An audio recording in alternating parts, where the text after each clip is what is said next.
durante 40 años no cambiaron el calzado. O sea, algo sobrenatural. Caminaban y dice que sus calzados no se gastaban. O sea que el milagro era personal.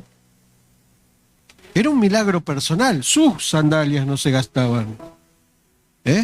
Milagro personal. Algo personal ahí, que le pasa a cada uno. Imagínense que cada uno de nosotros estamos caminando en el desierto años y años, y no es que solamente mis sandalias estaban nuevas, sino que las tuyas. Era algo personal. Había un milagro general. A todos nos cubría una nube en el tremendo calor del día. A todos nos cubría la nube. Un milagro general. Y de noche, en el desierto, el tremendo frío, nos seguía una columna de fuego. Entonces, mi pregunta es, experimentando el poder de Dios en lo personal, en lo general o grupal, ¿qué pasó? ¿Que en algún momento dejaron de creer? Dejaron de creer en Dios. Habían experimentado haber salido de la mano del faraón, de la esclavitud durante tantos años. Fueron esclavos. Pero no tan solo que fueron esclavos, sino que lo vieron al poder de Dios.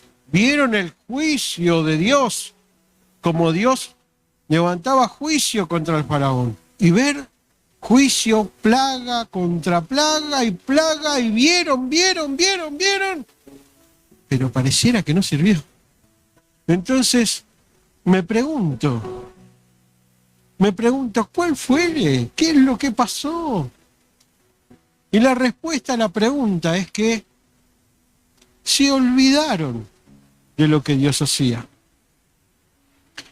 Y a veces caemos en ese error. Caemos en el error de olvidarnos lo que Dios hizo. Caemos en el error de olvidarnos de dónde Dios nos sacó. Y ahora, claramente, voy a hacer un movimiento. Porque no vamos a ser como ese pueblo. Vamos a ser diferentes. Vamos a empezar a recordar. Y quiero que el día de hoy podamos ser un pueblo que recuerda lo que Jesús hizo por cada uno de nosotros. Porque eso va a ser lo que nos va a hacer arraigar a Dios y ser agradecidos con Él. Y no ser como ese pueblo en el desierto, que por más que vieron, experimentaron el milagro personal, el milagro general, grupal, decidieron desviarse.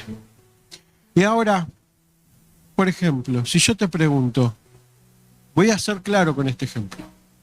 Lucas, ¿qué hizo Dios en tu vida? Así de cortito. Restauró mi matrimonio. Si yo te diría, Belén, ¿qué hizo Dios en tu vida? Me sanó de un tumor en la cabeza. ¿Escucharon? Rita, ¿qué hizo Dios en tu vida? Sacó a mi esposo del alcohol y de las drogas. Claudio, ¿qué hizo Dios en tu vida? Me dio vida de nuevo, me sacó de una depresión muy grande. Ahora, ¿podemos olvidar? ¿Podemos olvidar? Yo creo que todos tenemos cosas para decir. Todos tenemos cosas para decir. De experimentar el poder de Dios. ¿Vio cuando decía ese milagro personal que las sandalias no se le gastaban? Todos tenemos seguramente algo que decir. Algo que decir de lo que Dios hizo en nosotros. No podemos olvidarnos. Y de esto se trata. De que podamos recordar siempre de donde Dios nos sacó, de donde el Señor nos fue a rescatar, de la obra que Jesús hizo en cada uno de nosotros. ¿Y saben qué es la obra maravillosa que Dios hizo? Porque, está bien, muchos experimentamos el poder, el milagro, pero el mayor de los milagros es la salvación. Es ocupar el lugar que nosotros nos correspondía. Ahora, Todos conocemos la palabra redención o redimidos, más que nada por el grupo cristiano, ¿no? Redimidos. Ahora, ¿alguna vez se puso a pensar qué significa la palabra redimido? La palabra redimido significa vuelto a comprar. Vuelto a comprar, vuelto a haber pagado un precio de nuevo. Haber pagado un nuevo precio. ¿Qué es lo que Jesús hizo con cada uno de nosotros? Es Él el que pagó el precio por mi vida. Es Él el que pagó el precio por mi libertad. Es Él el que me hizo esa obra que me hace ver los ojos en la cruz. ¡Aleluya! En el desierto, cada vez que lo picaban mientras iban andando, dice que habían un montón de víboras. Cuando las víboras lo picaban, ellos debían poner los ojos en algo que era levantado, un símbolo de Cristo. Moisés había hecho un símbolo de Cristo donde ellos ponían la mirada y esa no le hacía efecto el veneno de las serpientes, se sanaban automáticamente. Entonces, es donde ponemos los ojos. No nos olvidemos de lo que Dios hizo en nosotros, de donde Dios nos sacó. Para eso quiero que abramos la palabra de Dios en el libro de Efesios 2, versículo 1. Si tenemos ahí en pantalla, si no, voy de acá. Para ir, así vamos más rápido de ahí. Efesios 2, versículo 1. Esta era la condición. Así es como estábamos. Él os dio vida a vosotros cuando estabais muertos en vuestros delitos y pecados. Este versículo habla de la condición en la cual el Señor nos fue a buscar. Cuando nos fue a buscar el Señor, dice la palabra de Dios que estábamos muertos en delitos y pecados. Estábamos sin la salvación. Recuerde lo que significa la palabra muerte. La palabra muerte significa separación. Cuando una persona está dentro de un ataúd y decimos, se murió, pareciera que todo se terminó. ¡Ay, murió! Se terminó. No, se terminó nada. La palabra muerte significa separación. Cuando una persona está en el ataúd, sí, se separa el cuerpo, el alma y el espíritu. La palabra de Dios dice que el cuerpo va al polvo. Que el espíritu vuelve al Señor de los espíritus, que es quien lo dio, pero el alma es la que va a debatir entre una eternidad con Cristo y una eternidad alejado de Dios. Eso es lo que sucede cuando la palabra muerte. Ahora, este texto en el libro de Efesios dice que estábamos muertos en nuestros delitos y pecados. Nosotros estábamos separados, claro. ¿Separados de qué? De Dios. Estábamos muertos, estábamos volcados al pecado. Y ahí es donde Dios interviene. Y ahí es donde Dios nos va a ir a buscar. Y el libro de Primera de Corintios 1, versículo 28, mire lo que dice la palabra de Dios. Porque a este es dada, por el Espíritu no, es 2. 1:28 es. Primera de Corintios 1, versículo 28. Estaba mal capaz del paréntesis, porque 1:28. Mire a quién fue a buscar, si no lo buscamos. Lo tengo acá. Primera de Corintios 1, versículo 28, dice de esta manera. Mire, recuerda, nosotros estábamos alejados de Dios, estábamos perdidos en nuestros delitos y pecados. Y este texto dice, y a lo vil del mundo y lo menospreciado escogió Dios, y lo que no es, para deshacer lo que es. ¿A quién fue a buscar? ¿A lo mejor de lo mejor? ¿A lo más preparado de todo? No. El Señor fue a buscar a lo vil, a lo menospreciado, aquello que no tenía valor. A eso fue a buscar. ¿Pero lo dejó en esa condición? No. La Biblia me está declarando que a eso que no tenía valor, le dio un valor extra, ¿y hizo para qué? Para avergonzar a los sabios, a los entendidos, a aquellos que calificaban supuestamente. Y cada uno de nosotros somos los vil que el Señor fue a buscar. Miren cuánto amor, miren cuánto amor. Estábamos muertos en delitos, en pecados. Fue a buscar a lo peor de lo peor. A cada uno de nosotros fue a buscar para darnos una nueva posición, la posición de hijo, aquella posición que el Señor nos va a dar, tiene una preciosa recompensa. Mire lo que dice el libro de Romanos 8, versículo 17. Dice así: y si hijos, también herederos, herederos de Dios y coherederos con Cristo, si es que padecemos juntamente con Él, para que juntamente con Él seamos glorificados. Entonces dice, ahora somos hijos, nos dio una posición, aquello que era vil, aquello que no tenía valor, se fue transformado a través de la obra de Cristo, y este texto dice que nos dio la posición de hijos. ¿Y saben qué? Un hijo tiene derecho, así como tiene obligaciones, como mi hijo, que tiene obligaciones por cumplir, pero cuando las hace el padre, yo siendo un padre natural, lo premio. Y cada uno de ustedes, los que tenemos hijos, hacemos lo mismo. Y aquí, este texto, Dios hizo lo mismo. Nos dio la posición de hijo, pero ¿qué hizo? Nos dio una herencia, y no una herencia terrenal. Nos dio una herencia celestial, una herencia que muchas veces dejamos de tomar en cuenta por la cotidianidad, por la carrera diaria, dejamos de tener en cuenta que hay algo grande que nos espera. Hay algo grande que nos espera. Mire lo que dice el libro de Primera de Pedro, versículo 1, capítulo 1, versículo 4. Primera de Pedro 1, versículo 4.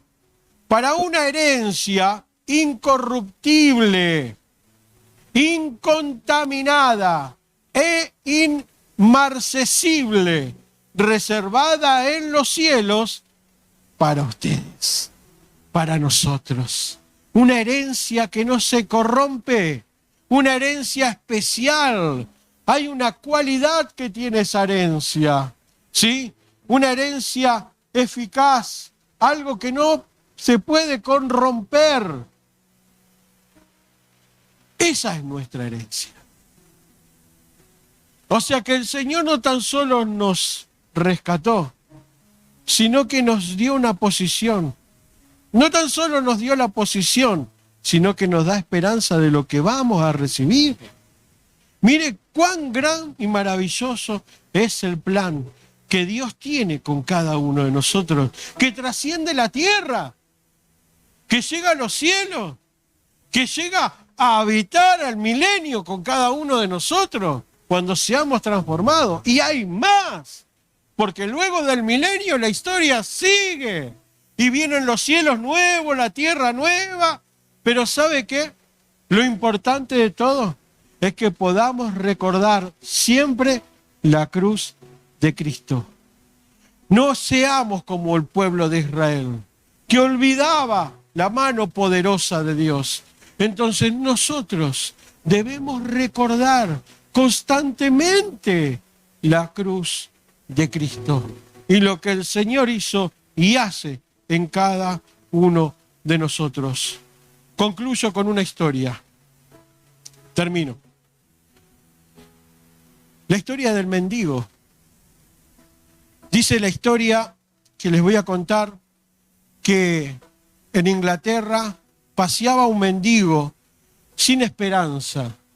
Un mendigo que no tenía para comer, un mendigo que no tenía casa, un mendigo que no tenía familia, alguien que andaba errante por la tierra, con hambre muchas veces, con ropas sucias, rotas, y así andaba, ¿sí?, por Inglaterra, por las calles de Inglaterra, hasta que un día ve un cartel que era una convocatoria para el ejército. Y ahí vio la oportunidad de un cambio de vida. Dijo, no tengo dónde dormir, no tengo dónde vivir, me voy a alistar en el ejército. Fue, se alistó y empezó a formar parte de las filas del ejército. Y dice que se desata la Segunda Guerra Mundial. Pero antes, mientras él estaba haciendo la instrucción dentro del ejército, se hace muy amigo, pero muy amigo, de alguien que se llamaba Cristian.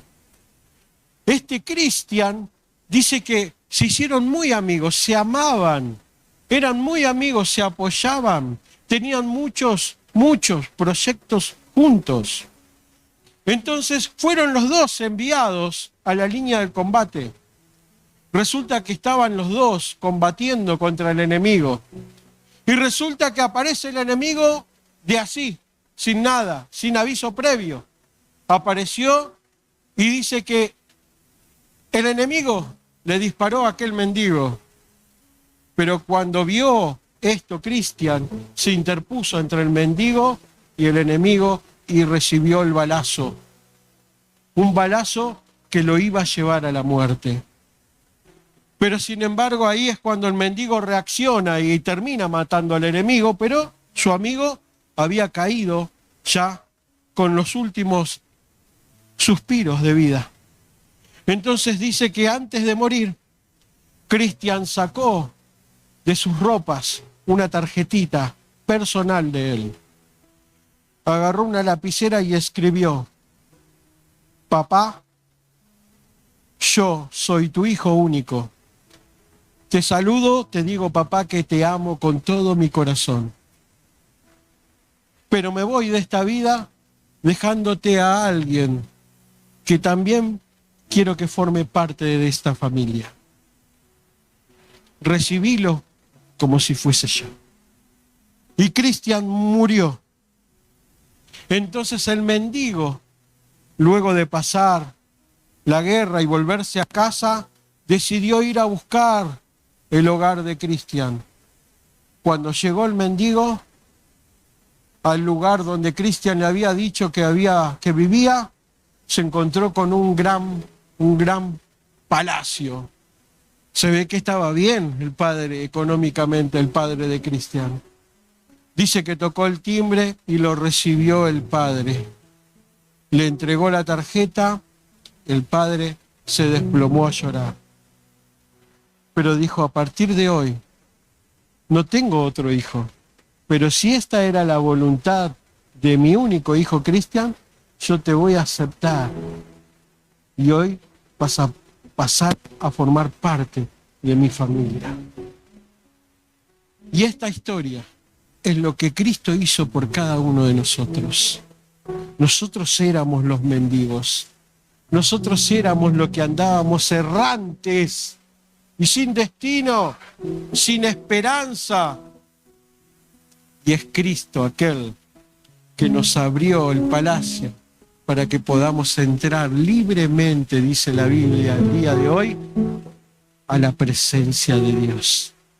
Que con libertad podamos entrar, dice el libro de Hebreos, a la presencia misma de Dios. Eso es lo que hizo Cristo por cada uno de nosotros. Eso es lo que hizo el Señor. Por eso no debemos olvidar lo que Jesús y su obra significa para cada uno de nosotros. No debemos dejar de mirar y recordar esa cruz que tanta bendición nos otorga. Le pedimos a Brian que pase, ¿sí? Vamos a cerrar nuestros ojos y vamos juntos